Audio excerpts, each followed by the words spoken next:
Oh, mate, all right. Oh, then. How's it going? Impressive background today. Thanks. You're in the office, obviously, as it just your front room. Yeah. This is record label chic. Lovely stuff. No, yeah, I'm in the office today. This is my boss's office as well. As Okay. the boss man is in currently in LA. So I'm just using this space as it's quiet and well lit. No, yeah, it's good for you too, to be fair. Do you get to do much traveling?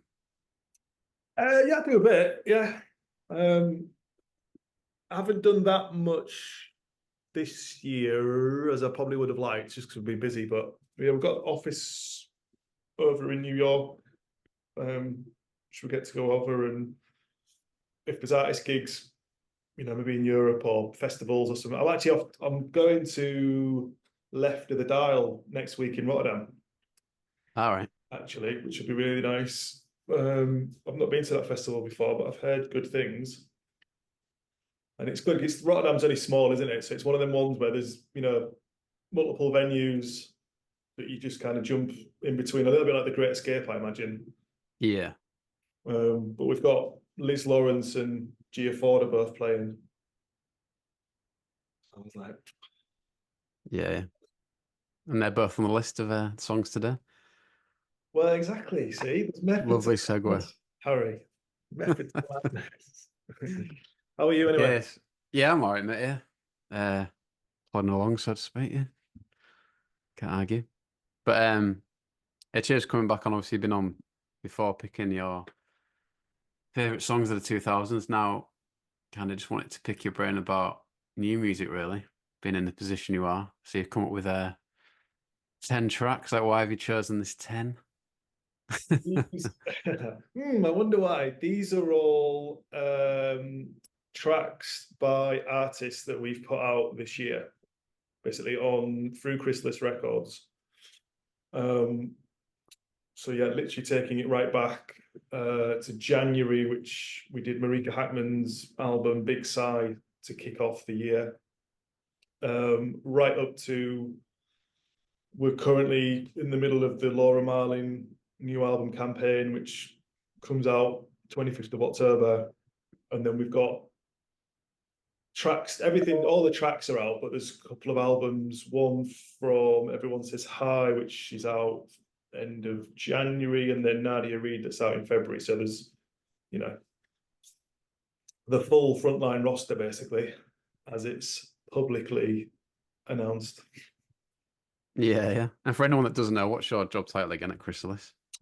My job title is SVP of marketing, Okay. which is it's kind of like a head of marketing, I suppose, in simple terms. Right, right. We had a good chat about it last time, so I won't delve too deep Yeah, into it, I please, guess. yeah. But yeah, let's go to your first song then. Everyone Says Hi. Somebody Somewhere. Like they've got away with melodies, aren't they? Which obviously Nick has got a history of anyway. But They have. I mean, this was the first track I think Jeremy played me of the band, and it was just that who's Jeremy? Sorry. he's our CEO boss of Right, right. Jeremy Lascelles. He oversees all the A&R signing. And I think he met Nick because Jeremy is a massive Leeds United fan for his sins, and obviously so is Nick. And I think they actually met through that. Like I think Jeremy knew Simon from the Kaiser Chiefs, I think, and then got introduced to Nick. I think it was something like that anyway. Um, and yeah, Nick sent him over what he'd been working on, and we just couldn't stop kind of listening to it. And this was Mm. first tracks, and it's such a great track. I mean, Nick Hodgson, for those that don't know, is ex Kaiser Chiefs drummer. He was the main songwriter. So Ruby, I Predict a Riot, the big Kaiser Chiefs hits, that was all Nick. And then since leaving the band, he's very much a well-established songwriter in his own right. He's kind of written with everyone from Dua Lipa to Matt Ronson, I think John Newman, Nina Nesbitt, I think he's Duran, even Dame Shirley Bassey. Really? Wow. Yeah. Fair play. So yeah, and I believe he's an upcoming guest of yours, isn't he? Yeah, I suppose a bit of an exclusive there for Islington Radio. But yeah, all being well, the next live event will be with Nick and this band at the same venue in London, yeah, next month, in December, yeah. Excellent. No, that'd be great. I just know he's going to be a great guest. He's he's a really funny guy and he's full of stories. So Yeah, it's kind of knowing where to start, isn't it? But yeah, I'll figure it out. great. But yeah, everyone says hi. Somebody somewhere. Great track to kick it off. It's all right. Then moving on to the second one, I put probably a bit of a lazy comparison. The song by Marika Hackman, Slime, but Phoebe Bridgers vibe to start with a little bit. I bet she hates that comparison probably, but I don't think so. I think she's in good company there. yeah, yeah. I just don't know if it's a bit of a lazy comparison, but No, she's a big Elliott Smith fan. But no, she's great. I mean, Slime's taken from the critically acclaimed record Big Side that we put out to kick off the start of 2024, really, and it's just gone from strength to strength. She's just finished a 23-day tour of the US, I think. It's a sizable tour, which has gone really well. She toured the UK and Europe and over the summer festivals for us as well. So she's had a really good year, really strong. And yeah, this is just one of my favorite tracks from the album. And yeah, just excited to kind of see what's coming up next year, ready from her. Once she's, taking a little break, she's been working hard all year. fair play. Well, here it is. Here's Marika Hackman with Slime. And I suppose you're working personally with all these people, aren't you? Like in terms of campaigns and etc. Is it different for every person kind of thing? Yeah, I mean, every artist you work with is completely different and it's the same with the music. It's the same with the creative, the campaign. And you've really got to try and approach it differently as well. It's so easy to kind of go, oh yeah, we've got this, let's do this, let's do that. But no, I think we kind of pride ourselves as well at Chrysalis and amongst the team have been very artist first. So we always want to know what their vision is for it. How do they see it? What do they want to achieve? If there's any themes, ideas, who would, how do they see it? Who do they want to work with? We kind of start from there and then break out from there. And so just because of that, you generally do find working every campaign is different because everyone's, have written the songs themselves. And it's important to, when you're just from everything, the visuals and the video and their tone of voice on socials and interaction with that and just the whole kind of thing, it's really important just to start with what they'd like to do first, how they see it, what they're comfortable with, and then you build it out. Yeah. Is a video as important as it ever was, or is it more important these days with social media? How's it work? I mean, important, it depends what you mean by important. It's like, are the full-length videos being kind of viewed and used, and are they available as widely and frequently as they used to be?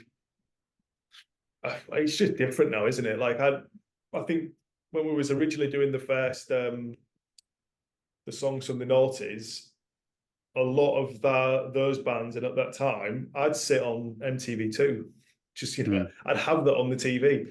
Doesn't exist anymore now. I haven't really watched like music video channels on TV for I don't know how long, like 10 years probably. It's just you Yeah. can't do that, you know, and it's the rise of short form, which is still a video visual medium, isn't it? You still got that. That's still important. So it's kind of we're just approaching some videos differently with that in mind of like what's the end user, how is it getting consumed, and also it's that other thing of going back to what's at the core of the artist's vision. How are the visuals and the video in that is how important is that in telling the artist story? Because I think some artists it really is, and how that's another artistic medium for themselves. Like trying to think of you know, like artists like I don't know, I'm trying to think Bjork or FKA Twigs, or you know, these like very visually creative artists that kind of through their videos almost create the world in which you then kind of get into. I can't, you know, assuming it's probably very important for them that it's all part of the same thing. Whereas, I don't know, maybe again, just making assumptions. Indie band might not, they might not really have thought of it. It might not be completely true to the core of what they're trying to do. So then you can maybe just, you know, and then maybe just having them perform live to match the track is enough, as that's all you need, and then you can cut it up for socials, and you're kind of looking at like where their fans are. Okay, we assume that most of their fans are maybe on Reels and TikTok, so then you're going, well, do we need, you know, 3-4 minute big production video epics? Probably, you know what I mean, probably not. So you just constantly, you know, it's you're trying to figure out what works best. I don't, but to sum it up, because I know I've kind of just blabbed on a little bit, I still think video plays an important part, like the visual. Instead of it, maybe not thinking of it as like a long play video, but what is the visual part of the campaign? Still extremely important. Yeah, yeah. It No, just it's interesting because I was watching an interview with Julian Casablancas where he was talking about the last night video, and he's like, yeah, I was pretty wary of putting out any videos. He said he thought it like changed people's perception of the song, so I think that's why they ended up doing a live version. But they obviously let go of that idea because they'd started doing all kinds of videos after that. But yeah, exactly. But also that, I mean, that video is so iconic. yeah, yeah, Which is another thing. Like you don't know how a video is going to be received either until after the fact, because you know, again, assuming they've just gone, oh, we'll just do a live video. Yeah, this will do. You know, we're happy with this. Fine. That's a lot of the stroke stuff. I think just completely sums up that whole era, and it's become so iconic. Which yeah, happens sometimes, isn't it? Like sometimes you have these super high value production, you know, scripted, filmed, produced videos, which can become iconic. But sometimes the simple idea, film DIY, doesn't cost much, not much thought, kind of, you know, a bit of an afterthought, just connects. And so again, it's kind of back to what suits the creative. What you know, it's in like, are you getting at the core of what the artist is about, and then are you using that effectively then to hit the fan base to then connect with the band and the music? I think as long as yeah. you know, as long as you do that, then that's kind of what you want. No, it's interesting because that's what we were talking about at the live show as well a little bit. Because with Jamie Reynolds, he said he thinks it's important for bands and artists to have an idea before they even write a song, like have an idea of what they want to be about, and maybe that'll be useful for you guys, I guess, if they've got like a strong identity or idea about what they want to achieve, I guess. Massively. It's that thing of, yeah, I would say it's generally easier to work with an artist when they've got an idea or a vision. Mhm. You know, obviously making that vision happen, then that's when you're working it out and who to work with. And all the rest of it. But yeah, it definitely helps if they come with, this is my idea, or this is, just give us something that we can then brainstorm off the back of, I think. Yeah. Cool. And I'm sure I heard like Top of the Pops is coming back or something. Have you heard that? No. Unless I dreamt it, I'm sure. I think ITV might be trying to bring it back or something, so that might be interesting. But I don't know if it'll be as varied as it was before. I don't know. I mean, I'd welcome it. I mean, we're dying out on my side for more music opportunities for TV, Mm, because it's, apart from Jules Holland and then your likes of Strictly Come Dancing, Jonathan Ross, Graham Norton, the big produced TVs, getting an artist on mainstream TV is so hard, and it's so hotly contested because there's only a couple of shows. yeah. So yeah, something like Top of the Pops, which we have a weekly opportunities for bands, definitely I'd welcome it. What that's going to look like, I mean, let's see. Yeah, yeah. All right, well, let's get back into the music. Bodega, well-established band now. They're pretty prolific. They're always bringing music out, aren't This is going to be their third record. they? Okay. I hope I've got that right. Third or fourth, definitely. Um, yeah, I mean, they're from New York, proper DIY, ethos to the core. And yeah, we put the record out. Our brand could be your life, in April, and then this new track, Metal Parade, is basically part of a digital deluxe that we're putting out 1st of November. So it's Our Brand Could Be Your Life, with a couple of new tracks that didn't make the original record and some B-sides that they've done. So yeah, they've got plenty of music. I mean, they've already sent us some stuff that we're looking at for potentially next year as well. Yeah, they are prolific in the terms of, like, Ben and Nikki are always working, always recording, super creative, absolutely have that vision at the core of what they wanted, what they wanted to achieve, what this wanted to look like. The ATM that's on the front of cover of Our Brand Could Be Your Life, Nikki made an actual model of it herself. So it's about, I think it must be about 3 or 4 foot by a couple of foot, like actually made it out of I think paper mache or something. And then that was photographed and then turned into the artwork. And they've just carried that. We've carried that all the way through the whole campaign. Yeah, they're such a great. And if you haven't seen them live, I implore everyone to go and see this band live. They are Yeah, I've seen them a couple of times. Yeah. they are so good. They're on tour in the EU at the moment. They start their UK tour on the 15th of October in Nottingham, and that runs straight through to the 25th of October. They're doing Earth in London on the 24th. So yeah, there's still time. I think some dates have sold out. But yeah, if you can get a ticket, you would not be disappointed. And yeah, we released this track, Metal Parade, last Friday. So yeah. Yeah, so here it is. Here's Bodega with Myrtle Parade. And then, yeah, the next one, The Wandering Hearts, River to Cry. I agreed with your comparison with Fleetwood Mac. Definitely get that vibe from it. Yeah, good. They're great band. We put their new record out. Kind of tested me. I think it came out in March. This was like my favorite track of that record.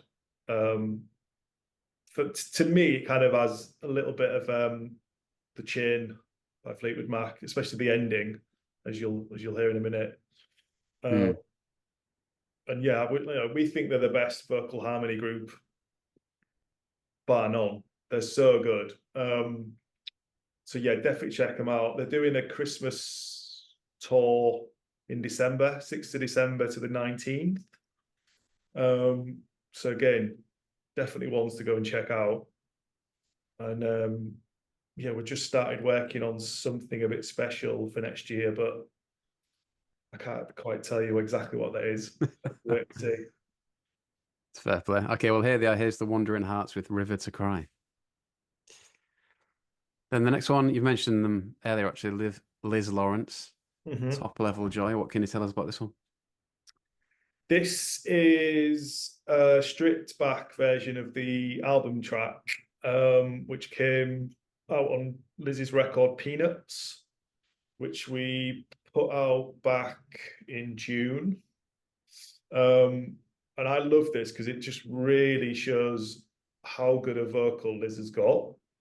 Um, and the sentiment around the song as well. I think, I think it was World Mental Health Day yesterday, I think. And this song very much kind of talks about, inner joy and finding that. So I think it's quite a good sentiment song. We literally only came out Wednesday. Wednesday just got, I think it's just come out.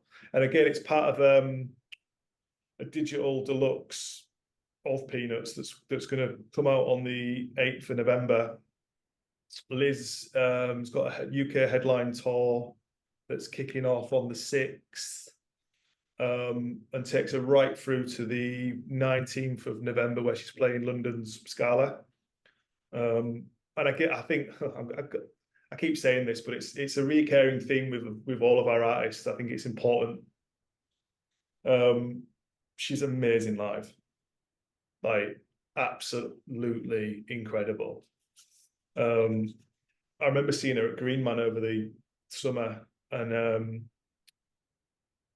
it was one of the moments where, end of the campaign, we'd put the album out. She'd had previous tour and stuff, and we're in the big tent in Green Man. I'm thinking it must be like, I don't know, between 5, 6, 7,000 cap. It was packed, absolutely Yes. rammed, and everyone was just going absolutely nuts. And I could just see how, like, it was just giving her so much energy. And yeah, she smashed it. She's so good, such a great live performer. So another one. If you do get to go and see her, I don't think you'd be disappointed. Yes. Okay, well, here it is. Here's Liz Lawrence with Top Level Joy.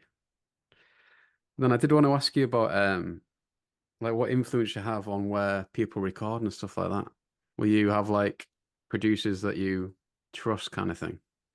That was not. I don't generally get involved in that at all. That's more of Jeremy and the artist, and Anna, who's our A&R coordinator here. Um, I think it's a conversation basically between Jeremy and what he might think, and then if the artist or manager again knows somebody who they've previously worked with or has got somebody that they think they want to work with, I think it's a bit of a discussion, really. Yeah, fair play. It's interesting. And then next one, William the Conqueror.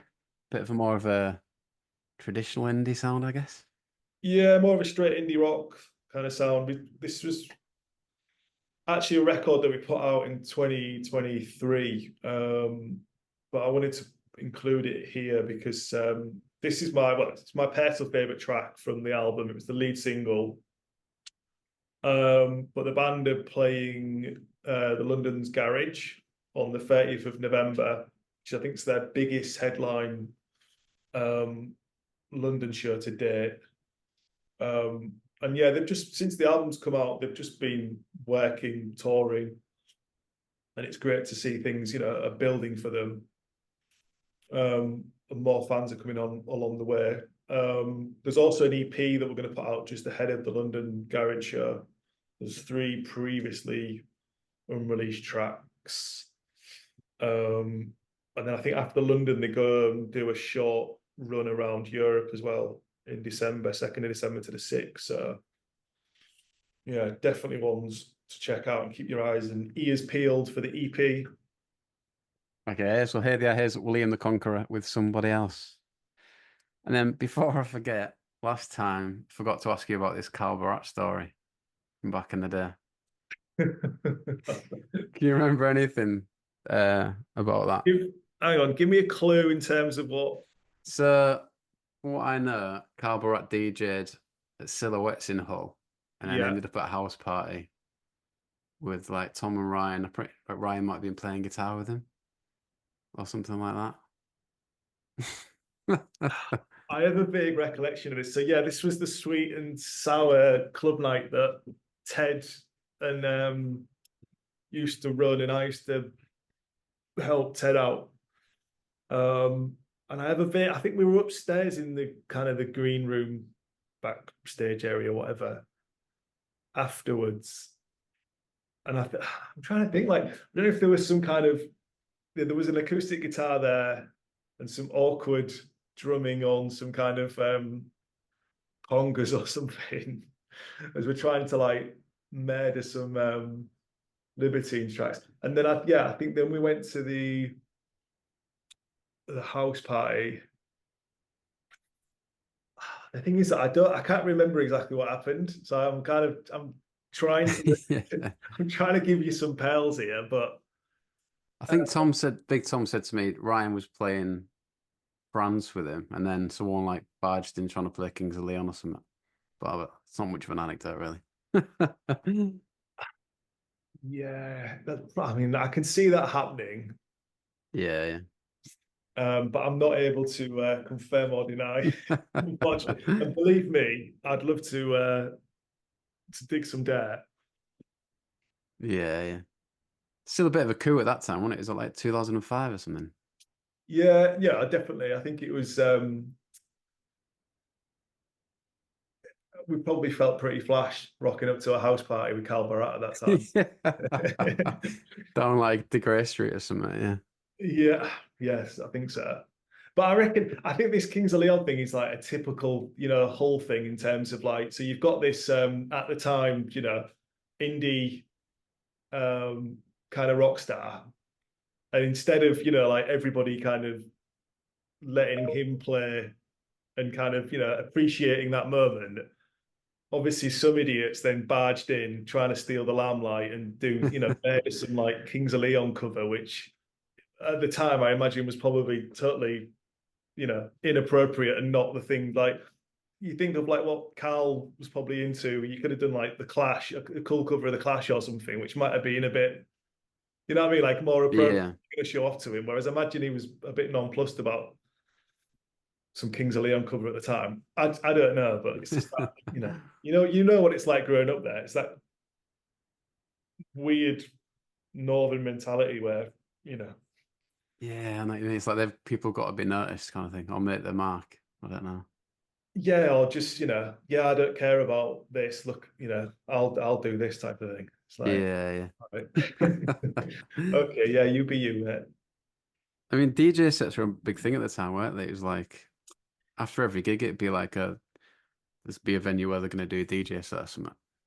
Well, it was that, and I think there was two. I think it's a good thing. It was a good way of the artist, when they're not touring full band, which um is expensive, or if they've got some downtime between tours, it was a way of them, going out and going, look, earning a bit of money and still, I guess, publicizing themselves.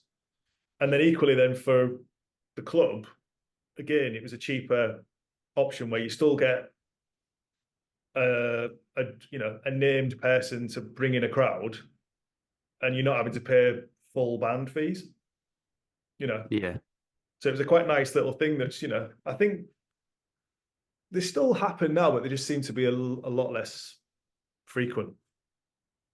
yeah, Um, but yeah, man, those were the days. yeah. Right, back to the songs, and then this next one was definitely one of my favorites. Gia Ford, Oh, Housewife, nice. Dreams of America. Um, in terms of the lyrics, definitely had an edge to it. But yeah, what can you tell us about it? This is like the latest single from Gia Ford's debut album, Transparent Things, that we put out a few weeks ago in September. And yeah, I mean, it's just the whole record is just stunning.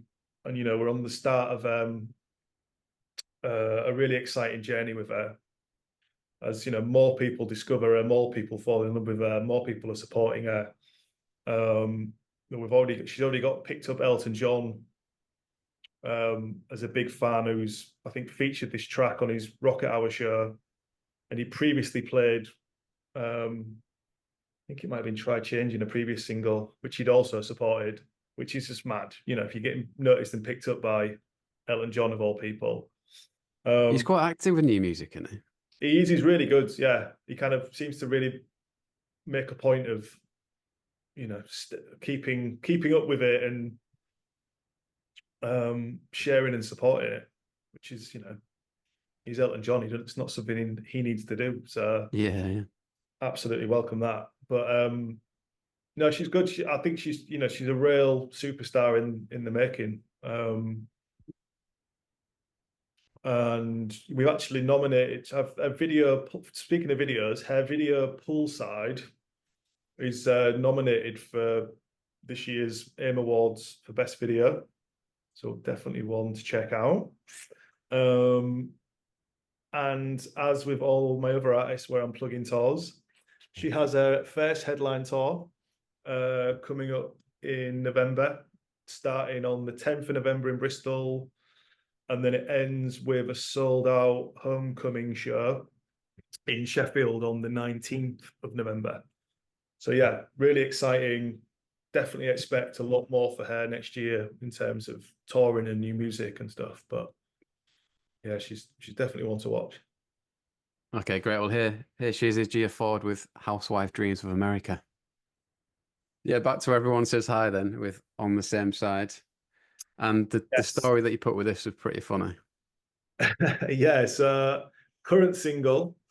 And Nick, he co-wrote it with Justin Parker, who's wrote some songs with Lana Del Rey. That's probably, and then they originally wrote it together. Did you write video games? I'm sure Nick talking about that. I think did he write Yes. video games with her? That's Yeah. pretty wild. And they originally wrote it for Liam Gallagher, but allegedly he turned it down once he found out Nick used to be in the Kaiser Chiefs. I'm going to have to ask him about that, definitely. 100% ask him. Which, yeah, when he first told us, we were like, that is brilliant. That is absolutely brilliant. Such a Liam move. Yeah, you can imagine it, yeah. But it's, I mean, it's, you know, Liam's Loss is such a great track. And yeah, I'm trying to think. Obviously, I wanted to put a couple of tracks in because I knew, you know, you were going to be chatting with them soon. And keeping with the theme, this band are also heading out on tour. They start their first UK headline tour on the 21st of this month in Bristol. And then that goes straight up and down the country, ending in Glasgow on the 28th. And their new record, self-titled, coming January 31st, so next year. Oh, cool, all right. So it's a great one to kick off the year with. But yeah, go out. So it's all good to go then, the album? We'll have another single out in the very start of January. Okay. And then yeah, album's out later that month. It's been quite a few singles, haven't there? I'm right in saying that. Yeah, you're testing me now. It was like there's 4 on Spotify basically already. Yeah. All very good, to be fair. But they're brilliant. Yeah, definitely check them out. Yeah. Okay, well, here they are. Here's Everyone Says Hi again with On the Same Side.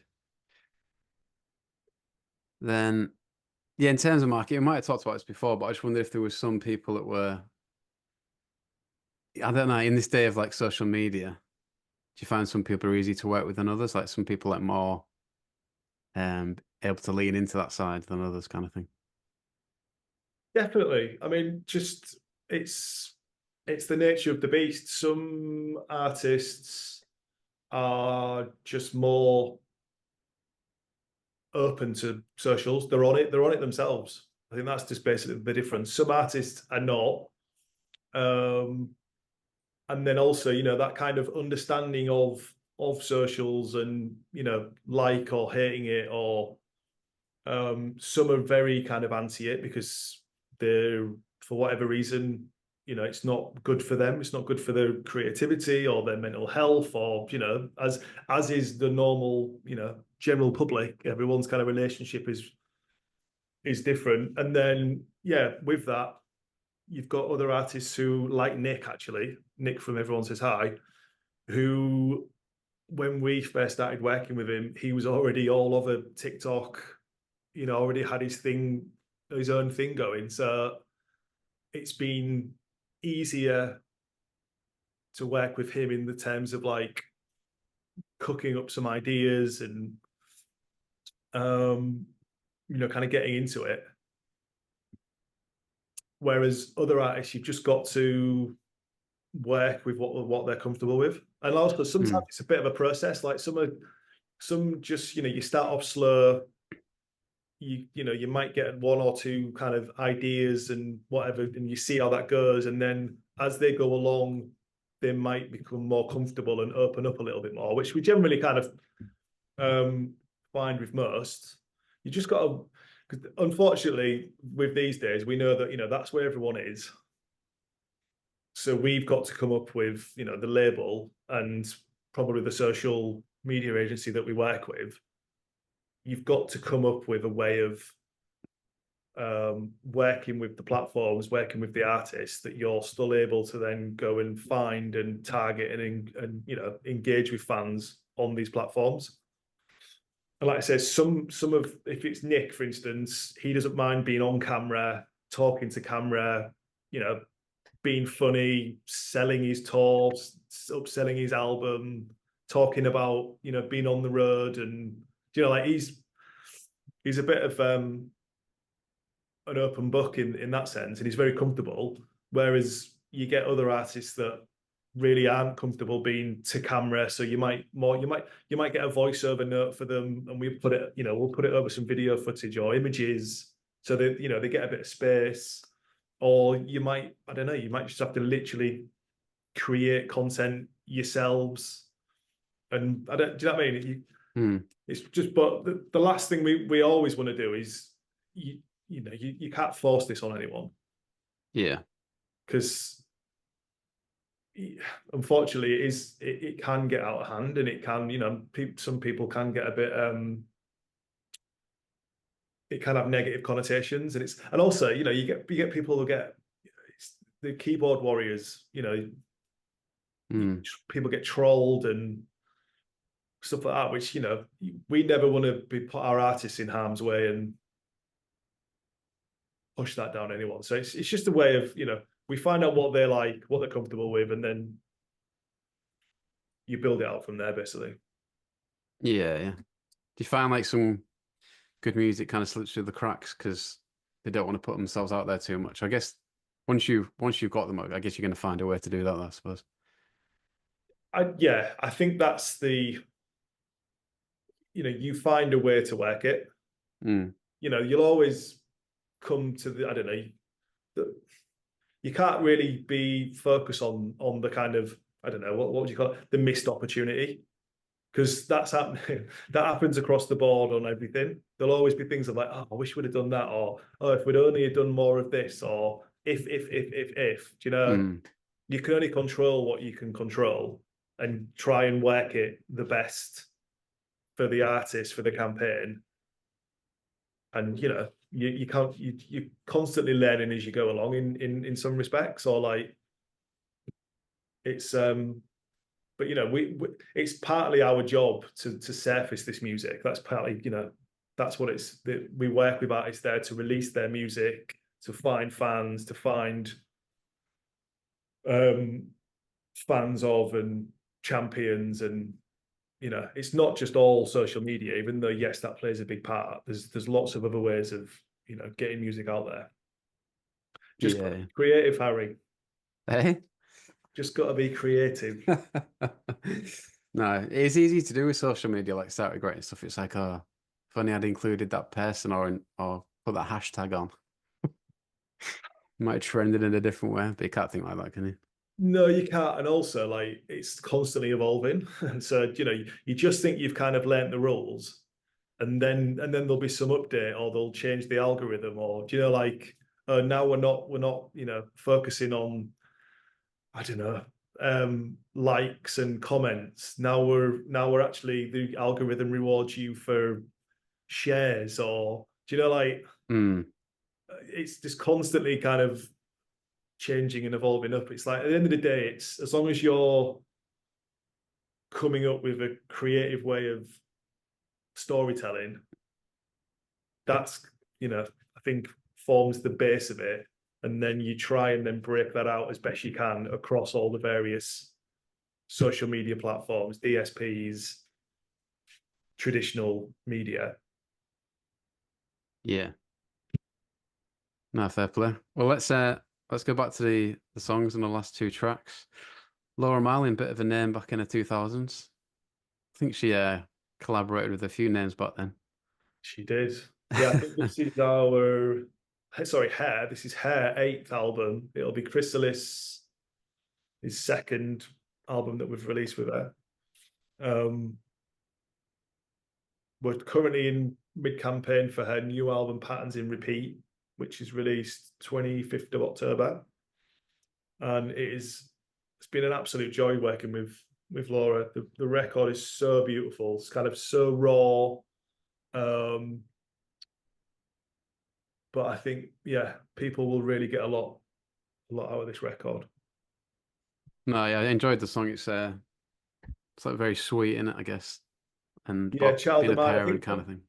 the whole record is very much kind of about the relationships of a parent to a child, Hmm. and not just, I mean, the last album Laura wrote, Songs for Our Daughter, was about a daughter that didn't exist at that time. She wrote it about, what she thought it would be like. This, she now is a mother.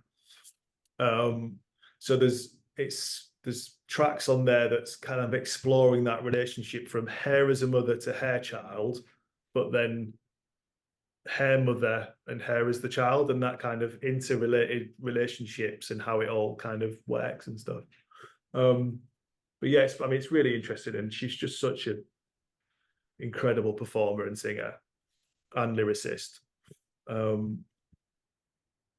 yeah, and then she's got, I'm going to plug her tour, but I don't have to because it's already sold out. She's doing a residency at Hackney Church, and then goes over to New York, Bowery Ballrooms, across November. All sold out. So unfortunately, people aren't going to be able to get tickets. But fingers crossed, there might be some more dates next year. Okay, nice one. Well, here she is anyway. Here's Laura Marling with Child of Mine. Then the last one, Nadia Reid. Bit of like a quite a powerful 80s vibe to this one, I thought. Nice.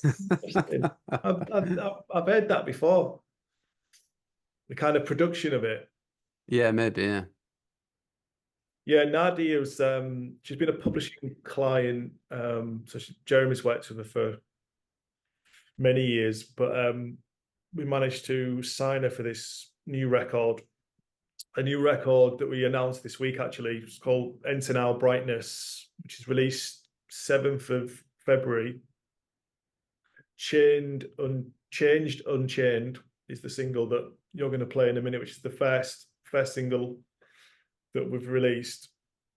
And Nadia's originally from New Zealand, but she's now moved over to sunny Manchester.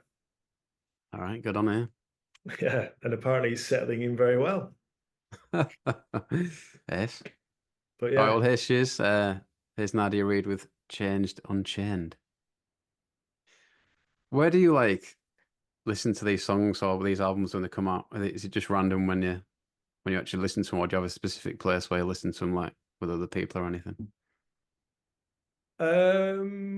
it varies. It's kind of, we don't have a listening room where, Hmm. like, as such, but we do play the record to the whole team. Like, I do believe that is important in a world that we're all on our phones or on, AirPods. Yeah.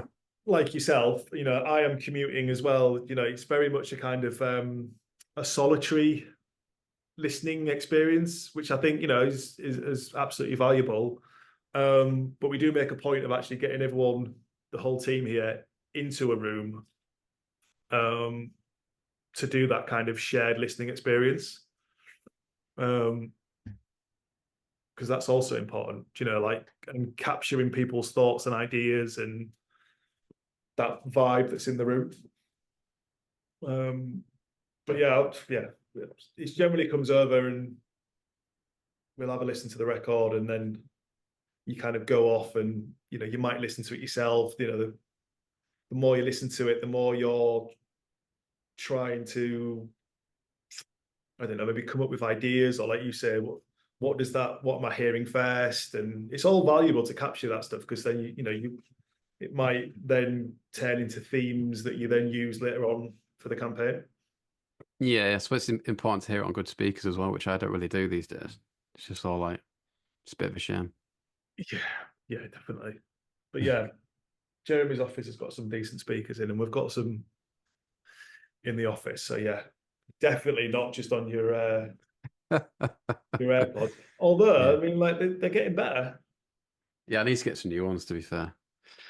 It's interesting because I was talking to like people like Matt from Block Party. Say that Oh again. yeah, Talking to Matt from Block Party about like their second album leaking. Is that like a problem these days, or is it not really a thing? it's a threat. Right. Um, yeah, you've got to be careful in terms of where you're sending it, where you're storing it. Um, Obviously, like, the impact of a leak depends on how big the artist is. So it's, Mm. and then, dare I say it, some people have used the leak as a nice jumping off point. Yeah, because I remember like back in the day, I remember the Strokes' third album leaking. It felt almost like a measured thing. 'Cause you were getting like one a week, and it was like quite a nice introduction to the album, or like a good way of promoting it, I thought. But I don't know if it was deliberate. Well, I mean, look, I don't know. It's that it kind of, some of these things may be deliberate. Some of them, I imagine it happens, and then the team will very quickly then come around it and go, okay, this has happened. How do we make the best of it? Mm. And you go from there. But yeah, I don't think generally, no one wants something to leak, because because you plan the whole thing for a reason of, like, Yeah. even when you tease your first radio play, everything else like that, that's all planned out and timed, because then it's planned in to happen for a reason. Like, I don't know, Mm. for argument's sake, you want Steve Lamacq to play it first on his 6th music show. So, and Steve wants that first premiere play. So we generally would time a record then to not hit DSPs, for argument's sake. Your Spotify's and Apple's is what I mean by DSP. We'll time it to then go live just after. So then, so that Steve plays it first. Fans are like, oh, brilliant, what's this? Shortly after, it's there on streaming. You can push it on socials. You're trying to, like, plot out things because you want to create an impact. So generally, then, if you have a leak, throws all that out into panic, because then, okay, Steve's not going to be happy, for argument's sake. Now it's out. Now we've got people listening to it over here, and it's not up on streaming, so we can't. It would generally be a problem because of how it impacts everything else. Then, or you're not getting the most out of that opportunity. But I'm sure there's ways to engineer a leak. No, that's what Matt was saying. He's like, I don't know, in the long run, whether it affected how popular it was, he didn't know, but it kind of stopped them kind of controlling the message around it. Kind of thing, or like the way they wanted to portray it. It was like totally out of their hands because that was just out there. But I guess when you're a big band, it's not really, it can't be as much of a problem. I don't know, really. Must be annoying though. I would say, And the money side of it, obviously, I guess. well, yeah, there's that to consider. But I would say like the bigger the artist, the bigger the problem it is. Fair enough, right? You know, like if you're a small artist and something leaks, and by leaks, it's only a problem if something leaks if loads of fans get hold of it, and Yeah, then that's true. Yeah. that creates a load of chatter and all the rest of it. If you're a small artist, that could probably be quite helpful if there's people actually going, "Oh, this is leaked. Have you heard it?" and they start sharing it and stuff. Mm. That's you could turn that into a welcome problem to have. Whereas if you are, like you say, a really big artist and you've got all these things planned out, and they'll be working globally as well. So you're also trying to coordinate with all these different markets, and you might have different things popping off all over the place. And then a leak happens. It's the re-coordination of all that it would be a huge problem, massive headache. Yeah, that makes sense. Yeah. So don't be All right. going leaking anything, Harry's. Whatever you get sent, keep it to yourself. Yeah, well, I want to ruin my reputation. Well, it's building now, isn't it? No, it's going all right. Yeah, I'm thinking about starting like a new music kind of account, just to like separate it a bit. Don't mind just like promoting new music, really. Yeah. Seems like a good thing to do. Definitely, mate. I mean, you say you're building a great platform. No, yeah, cheers, mate. Yeah, it's going all right. And I'll see you in December, hopefully. Yes, it's in my diary.